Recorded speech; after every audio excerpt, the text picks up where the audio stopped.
கடந்த ஒரு வாரமாகவே social media ஃபுல்லாக என்னென்னு உங்களுக்கே தெரியும். நம்ம ஆண்டவர் தாங்க போட்டு புரட்டி எடுத்துன்னு இருக்காரு எல்லாரையும். என்ன பிரச்சனைன்னு பார்த்தீங்கன்னா, தக் லைஃப் படத்துடைய ஆடியோ லான்ச்சுக்கு வந்து சீஃப் கெஸ்ட்டாக சிவராஜ்குமார் வந்திருக்காரு. புனித் ராஜ்குமாருடைய அண்ணன்.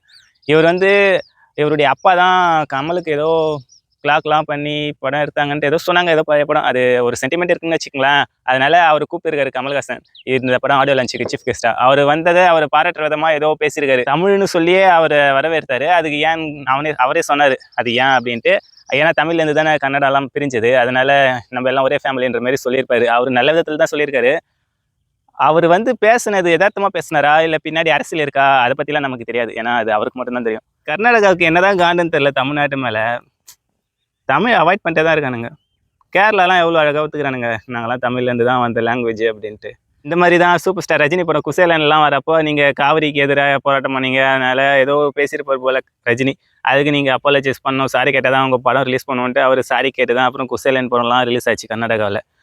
இவர் பாகுபலி படம் கூட அப்படி தான் சத்யராஜ் நடிச்சிருப்பார் இல்லை கட்டப்பாவா, அவருக்குமே அந்த சிக்கல் வந்துச்சு படம் ரிலீஸ் ஆகும்போது. அது ரொம்ப நாளைக்கு முன்னாடி அந்த காவிரி நீர் பிரச்சனையில் போராட்டம் பண்ணப்போ ஏதோ பேசியிருக்காரு, அதுக்கு சாரி கேட்க சொல்லி இந்த படம் ரிலீஸ் அப்போ சொல்லியிருக்காங்க. இவங்க ஏன் தான் இப்படி பண்ணுறாங்கன்னு தெரிலங்க. பெருசாக ஒன்றும் இல்லைங்க, கமல் வந்து இதை பற்றி அவாய்ட் பண்ணியிருக்கலாம். ஆனால் அவர் பேசியிருக்காரு. என்ன நடக்க போகுது, கர்நாடகாவில் படம் ரிலீஸ் ஆகாது, அவ்வளோதான். அவர் 10 கோடி போனால் போய் போடான்ட்டு அவர் ரிலீஸ் பண்ணிட்டு போயினே இருப்பார். அதெல்லாம் பார்க்க மாட்டார். ரஜினி சத்யராஜ்லாம் சாரி கேட்ட மாதிரி இவரு கேட்பாருன்னு கேட்டு பார்ப்பாங்க. எல்லாரையும் இப்படி தானே சாரி கேட்க வச்சு சொல்கிறானுங்க, சாரி தான் கேட்க சொல்கிறானுங்க எல்லாரையுமே. ஏன் இப்படி பேசுனேன், ஏன் இப்படி பேசுனேன்ட்டு. இவரெலாம் கேட்க மாட்டாருங்க. இவர் எப்படியாப்பட்ட ஆள், இவர் குழப்பி விட்டு போயிடுவார் எல்லாரையும். வரலாறை படித்து தெரிஞ்சுக்கணும் ஃபஸ்ட்டு. அதை படித்து தெரிஞ்சுக்கலான்னு பார்த்தாலும் ஒருத்தன் ஒரு மாதிரி ஏற்றிட்டு போகிறானுங்க. அப்புறம் சண்டை வராமல் என்ன வரும்?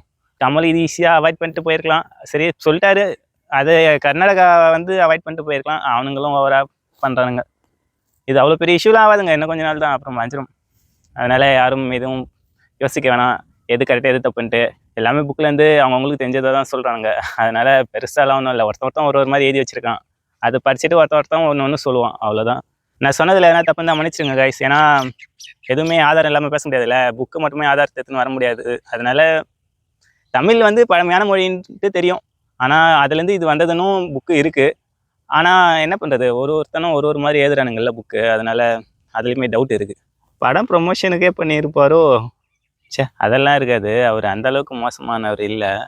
அவ்வளோதான் கைஸ். திஸ் வீடியோ பிடிச்சிருந்தா லைக் பண்ணுங்கள். உங்களுடைய கமெண்ட்டு கீழே சொல்லுங்கள், நான் என்ன தப்பாக சொல்லியிருக்கேன், என்ன கரெக்டாக சொல்லியிருக்கேன்ட்டு. ஒரு சாங் ஒன்று வைரலாக போயிட்டு இருக்கு, முத்தமழை சாங்.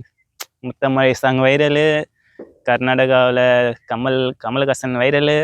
தக் லைஃபுக்கு நல்ல ப்ரமோஷன்ப்பா.